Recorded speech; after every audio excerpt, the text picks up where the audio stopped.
Hello, church family. I wanted to bring you a Good Friday devotion today.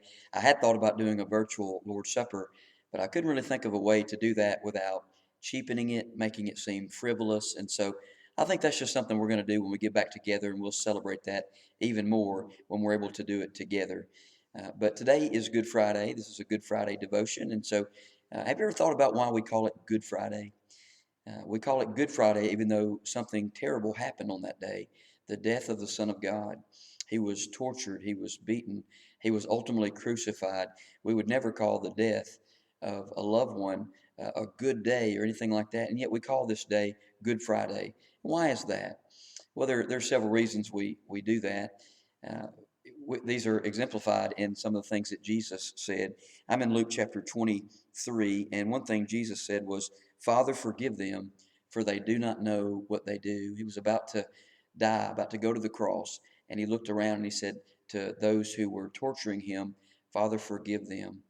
We celebrate Good Friday. We call it Good Friday because forgiveness is a good thing.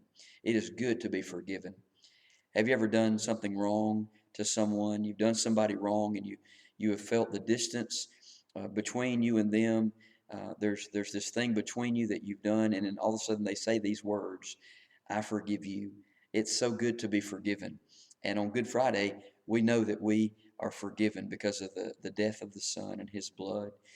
Jesus also said, Assuredly, I say to you, today you will be with me in paradise. That's also in Luke 23.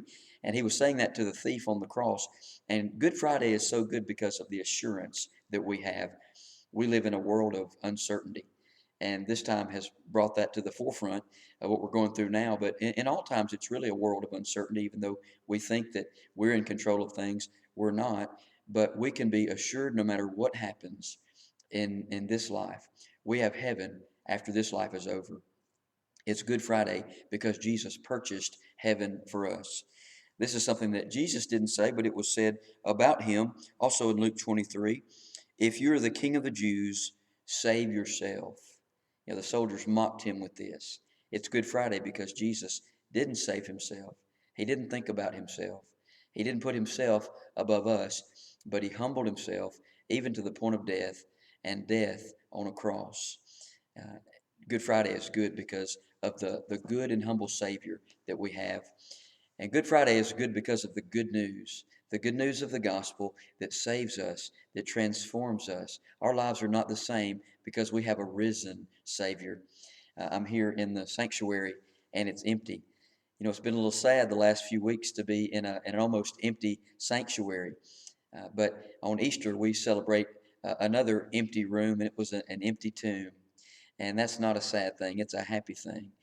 It's empty because Jesus is not there. He came and he rose forth out of that tomb. He's alive today and he lives in us, and we have victory through him. I want to wish you and your family a happy Good Friday, a happy Easter season. And as you celebrate this Good Friday today, and if we think about the Easter season, let's focus on the Savior, the crucified Savior, but the Savior who is risen for us. May God bless you and your family.